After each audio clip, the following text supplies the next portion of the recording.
Ohayou minasan, balik lagi bersama aku Nefertari Lily di sini dan selamat datang juga di channel Anime OP.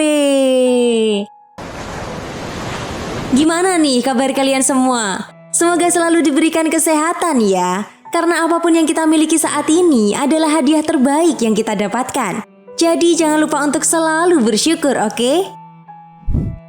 Guys, kemunculan sosok Akagami no Sengs di negeri Wano benar-benar membuat para fans One Piece terkejut setelah dirinya mengeluarkan kekuatan haki yang begitu amat dahsyat. Jelas, Sengs melakukan hal ini dengan tujuan untuk mengusir Admiral Grand Bull yang ingin menangkap kelompok bajak laut topi jerami yang sedang dalam masa pemulihan setelah berhasil mengalahkan Yonko Kaido dan Big Mom di negeri Wano. Nah gini guys, tentu kalian semua yang mengikuti manga One Piece pasti sudah tahu betul kan setelah berhasil mengusir Admiral Grand Bull, Sengs ini mengatakan kepada Ben Beckman bahwa kelompok bajak lautnya sudah waktunya untuk mendapatkan harta karun One Piece. Jelas hal ini pun menjadi sebuah kejutan bagi para fans One Piece. Karena awalnya tuh, banyak dari para fans One Piece yang meyakini jika Sengs tuh nggak tertarik sama harta karun One Piece. Tapi nyatanya, Sengs justru ingin mendapatkan harta karun One Piece kan? Dan tahu nggak guys, secara nggak langsung hal ini juga membuat Sengs tuh ibarat menjadi dua sisi mata pisau loh. Pertemuannya dengan para Gorosei dan dirinya ingin mendapatkan harta karun One Piece menjadi bukti bahwa Sengs itu bisa aja membela para bajak laut atau bahkan menjadi musuh dari para bajak laut itu sendiri karena berada dengan pemerintah dunia. Apalagi nih, setelah terungkapnya masa lalu Garling V Garland yang merupakan keturunan keluarga dari Sengs, semakin membuktikan bahwa keluarga Garling tuh emang spesial di mata pemerintah dunia. Lalu sampai di sini kira-kira apa yang peran penting Sengs atau kelompok bajak lautnya di masa depan? Setelah kemunculannya di negeri Wano dan mengungkapkan tujuan kelompok bajak lautnya untuk mendapatkan harta karun One Piece. Oke, kayaknya menarik ya untuk kita bahas bersama. Tapi sebelum masuk ke pembahasannya, jangan lupa untuk like video ini dulu ya guys. Sebagai dukungan kalian semua untuk channel ini ke depannya. Dan tentunya biar aku tambah semangat lagi ngontennya.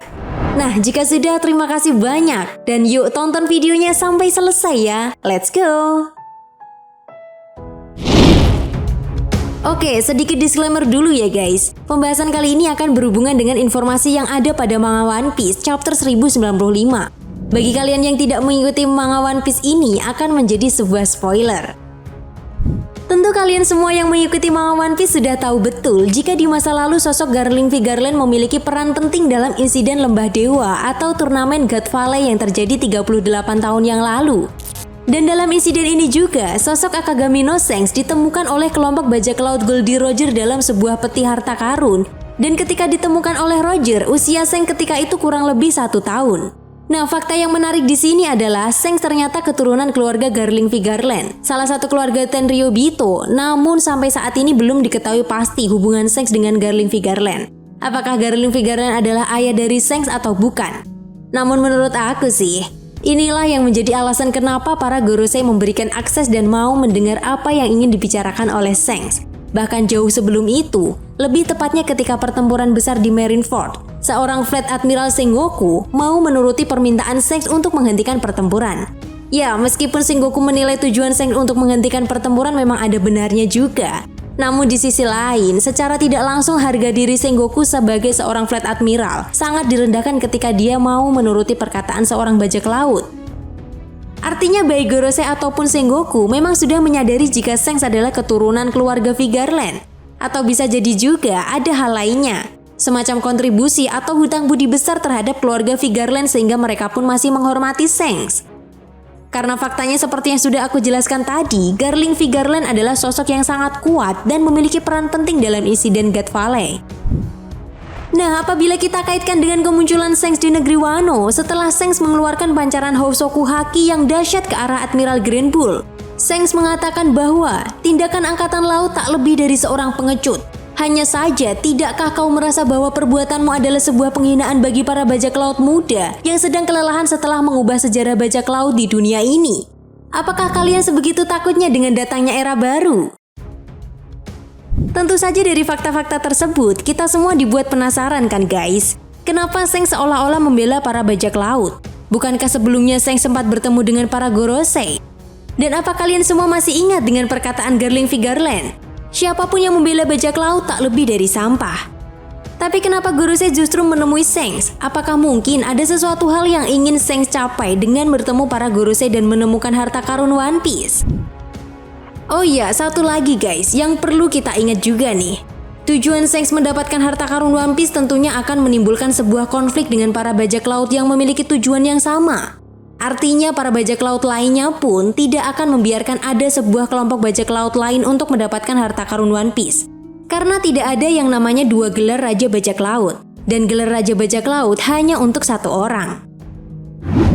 Nah, sampai di sini apa kalian semua paham apa yang Mimin Lily maksud?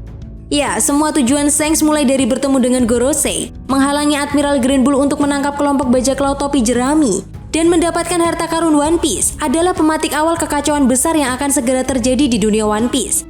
Dan inilah yang akan Shanks manfaatkan untuk mencapai tujuannya.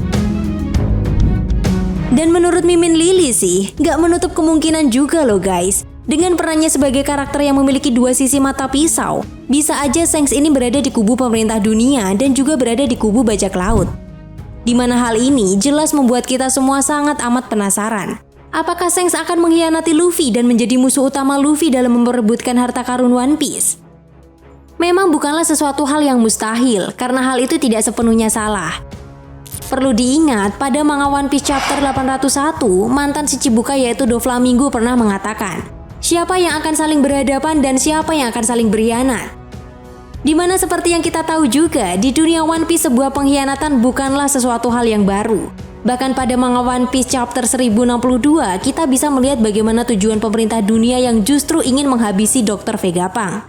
Padahal sudah sangat jelas ya guys, tanpa Dr. Vegapunk, pemerintah dunia tidak akan pernah memiliki kekuatan pasukan tempur militer terbaik mereka saat ini.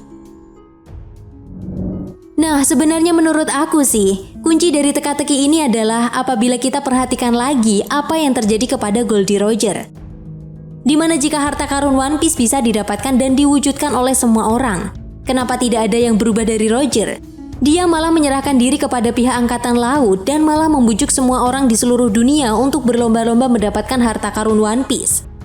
Kalau misalkan One Piece memang sesuatu yang ingin dilihat oleh Shanks, untuk apa Shanks menciptakan era baru? Bukankah Shanks adalah tipikal orang yang tidak suka menciptakan sebuah peperangan?